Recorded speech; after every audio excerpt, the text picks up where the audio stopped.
Buenos días a todos, ¿qué tal? Bienvenidos a su programa Misterios Develados.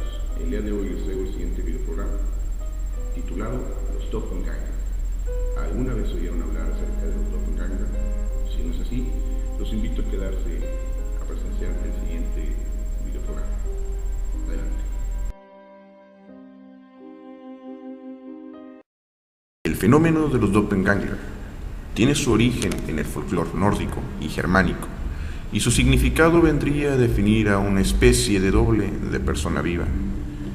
Este fenómeno tiene especial interés porque las leyendas y la literatura lo asocian a un ente fantasmagórico que aparece con dudosas intenciones, aunque también hace referencia a gemelos malvados, otro fenómeno igual de extraño, e incluso al fenómeno de la bilocación.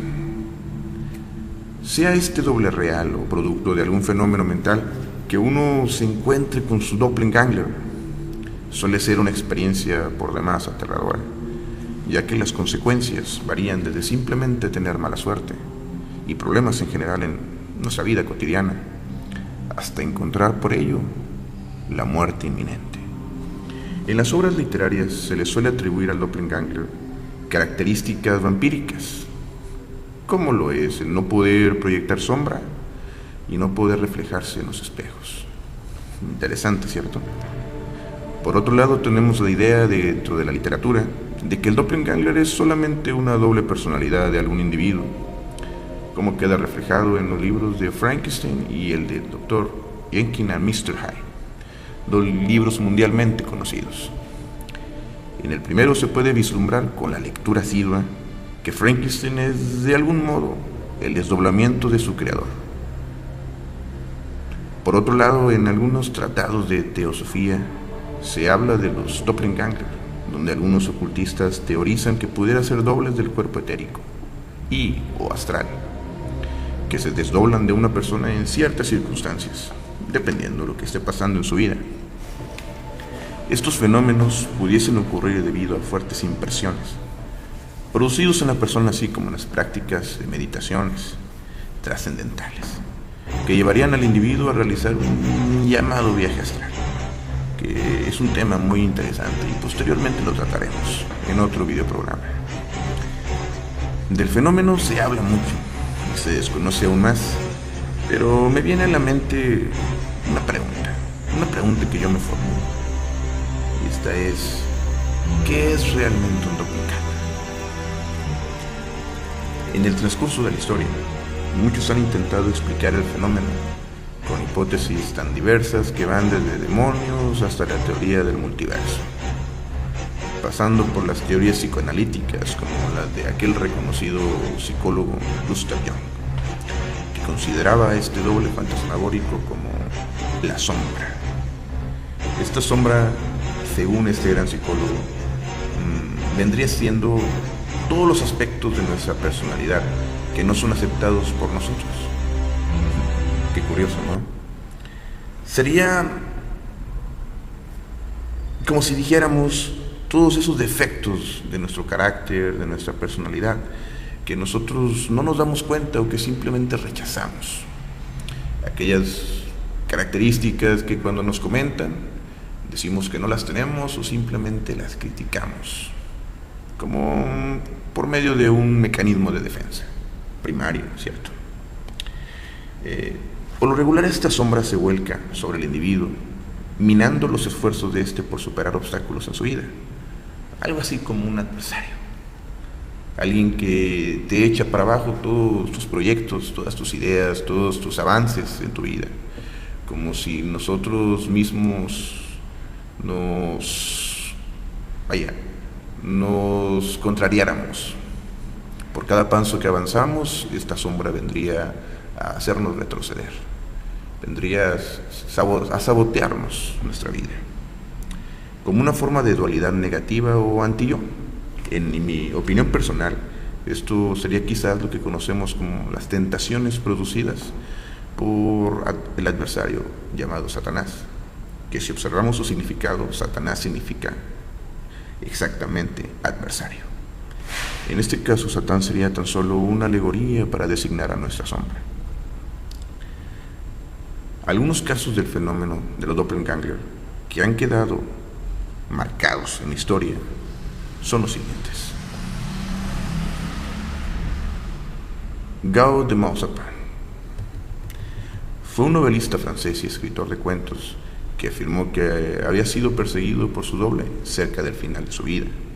En una ocasión dijo que este doble entró en su habitación, se sentó frente a él y comenzó a dictar lo que Maupassant estaba escribiendo, que en este caso sería la historia del Orla. Aquellos que hemos tenido la oportunidad de leer el Orla sabemos que es uno de los mejores trabajos de Guy de Maupassant y más reconocidos. Por otra parte tenemos el caso de John Donne, el poeta inglés del siglo XVI, cuyo trabajo a menudo se refirió a la metafísica. Cuenta que en una ocasión fue visitado por un doppelganger mientras estaba en la ciudad de París. No el de él, sino el de su esposa. En este caso, este ente se le apareció con un bebé recién nacido. Lo curioso es que su esposa, Donne, estaba embarazada en ese momento, pero la aparición vino a ser un presagio de gran tristeza, ya que en ese mismo momento en que el doppelganger se apareció, su esposa había dado a luz a un niño que nació muerto. Otro caso muy interesante es el de Sor María de Jesús. La bilocación parece ser la otra cara de la moneda. Uno de estos casos más sorprendentes de todos tuvieron lugar en el año de 1622. El padre Alonso de Benavides fue asignado a la misión de Isólita, en lo que hoy es Nuevo México. A él le sorprendió de encontrar a los indios jamán, que a pesar de que nunca habían tenido contacto con el viejo mundo, llevaban cruces, practicaban rituales católicos, romanos, creaban altares y sabían pronunciar la liturgia católica, todo en su lengua materna. Este dato es súper interesante. Benavides, el padre, escribió al Papa Urbano VII, si bien recuerdo, y al rey Felipe de España, para averiguar quién había estado allí antes que él, obviamente trabajando para convertir a los indios. La respuesta fue que nadie había sido enviado previamente. Los indios le dijeron que habían sido instruidos en el cristianismo por una joven y hermosa dama azul, que llegó y vivió entre ellos por muchos años y les enseñó la nueva religión en su propio idioma. Esta misteriosa dama también le dijo que personas de piel blanca no tardarían en llegar a su tierra.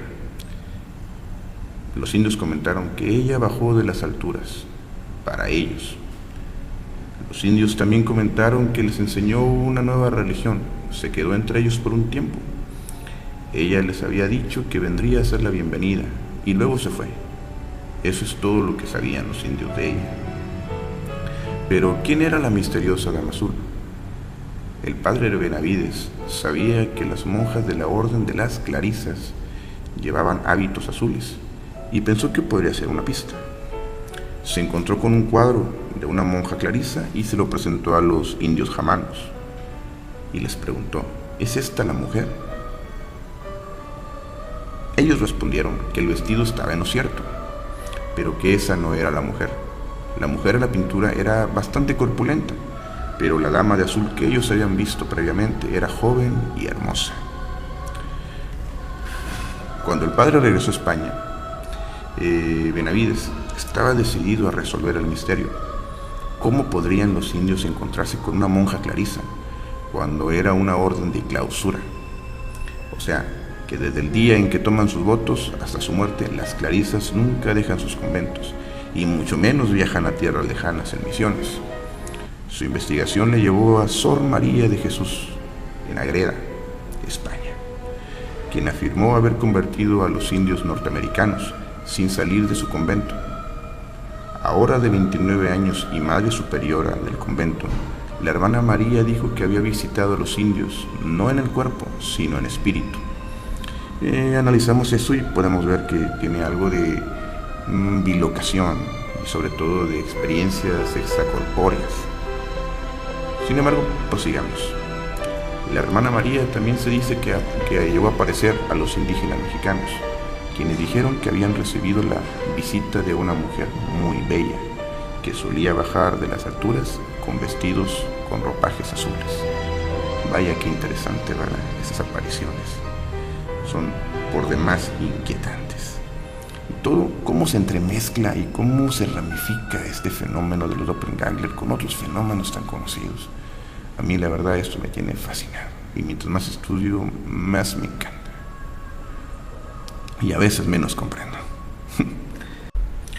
Como podemos ver, el doppelganger es un fenómeno que por lo regular augura una calamidad o fatalidad a la persona que le ve. En lo personal tengo un par de historias que contar de mi experiencia propia con el fenómeno, ya que a la edad de 5 años, algunos familiares dijeron haberme visto cruzando una calle. Era una tarde lluviosa, caminando hacia una tienda donde solía comprar frituras y demás chucherías, en compañía de mi padre. Estos familiares, que en este caso eran mis abuelos, cuentan que al saludar a mi padre, mientras él pasaba, también me saludaron a mí, y yo les correspondí el saludo. Lo misterioso de esto es que cuando mi padre regresaba de la tienda y lo vieron pasar solo a él y no a mí, le cuestionaron sobre mi paradero, a lo que él respondió sorprendido y un poco espantado, que yo no lo había acompañado a la tienda, sino que estaba yo en mi casa junto a mi madre. Ellos le hicieron saber de inmediato que me habían visto, hasta saludado, y de hecho hasta le contaron qué ropas traía yo puestas en ese mismo momento. Para mayor asombro de mi papá, eran las mismas que él me había visto traer cuando me dejó en la casa. Y en esa ocasión, él regresó apurado a mi hogar en busca de mí, y al llegar se encontró para su alivio que yo me había quedado dormido mirando por la ventana, según le contó mi madre. Y esto es un poco curioso debido a que ese día yo tenía muchas ganas de ir con él, y pudiera ser que me quedé dormido mirando por la ventana, imaginando que quizás había ido con él. En este caso, según lo que he podido estudiar de casos parecidos, pudiera ser que lo que realmente me ocurrió en ese momento sería un desprendimiento astral, debido a que mis deseos eran tantos de ir que simplemente entré en un estado mental de relajación o meditación trascendental, también llamado, en el cual mi cuerpo astral pudo desprenderse y acompañar a mi padre a donde le había ido. Sin embargo, realmente aún soy un poco escéptico en tomar esta teoría como respuesta, ya que todavía hay mucho que entender sobre los viajes astrales y sé tampoco. Sin embargo, no desecho la teoría, ya que estoy convencido de que en este mundo algunas cosas que parecieran fantasía, en ocasiones superan la realidad. Y vaya que la superan. Por último, quisiera contarles el extrañísimo caso del rey Humberto I. Y dice así: el 28 de julio de 1900, el rey Humberto I estaba cenando en un restaurante de la localidad de Monza, donde se había dirigido para presidir una competición de atletismo. El dueño del establecimiento quiso darle la bienvenida a su establecimiento, y cuando salió a saludarlo, todos los presentes quedaron sorprendidos al ver que este hombre y el rey eran absolutamente iguales. Más que gemelos, eran como ver dos gotas de agua, imposible de distinguir el uno del otro, más que quizás por las ropas que tenían. Intrigado por el encuentro, el rey comenzó a preguntarle detalles sobre su vida. Y bueno, las coincidencias iban más allá del parecido físico, ya que los dos se llamaban Humberto, los dos habían nacido el mismo día, en la misma ciudad, que era Turín, se habían casado el mismo día con una mujer que tenía el mismo nombre, Margarita. Este hombre había abierto su restaurante el mismo día que Humberto había sido coronado rey. Todo esto divirtió mucho al monarca, que de hecho invitó a su doble a que lo acompañara en el palco de la competición. Al día siguiente, el rey se extrañó de que la butaca reservada para su invitado especial permaneciera vacía. Poco después se le comunicó que su alter ego, en este caso, había sido asesinado a tiros aquella misma mañana a las puertas del estadio, pocas horas después. Cuando Humberto I abandonara el estadio y se dirigía a su carruaje, fue tiroteado hasta la muerte por un anarquista italoamericano llamado Gaetano Bresci. Por cierto, que era la tercera vez que Humberto sufría un ataque terrorista. Así que si en alguna ocasión tú querés ver que se te aparece a ti tu otro yo, más vale que te eches a correr o te ocultes, porque nada bueno puede venir de un encuentro con tu doble. O al menos eso es lo que he aprendido con esta investigación. ¿Cómo ves? ¿Qué piensas tú? Bueno, como podrán ver, el misterio de los doppelganger es más fantástico y extraordinario de lo que nos habíamos imaginado. Los casos son extrañísimos y muy raros, dignos de pensar. Ahora, me interesaría conocer sus experiencias al respecto. ¿Qué experiencias han tenido ustedes respecto al fenómeno del doppelganger? Me gustaría que lo dejaran aquí en la caja de comentarios. No olviden suscribirse al canal y sobre todo denle like a la página. Sin más por el momento, y solamente dándoles las gracias por haber presenciado este video programa, de parte del equipo de Misterios Develados, os doy las gracias. Hasta luego y nos vemos en el siguiente video programa.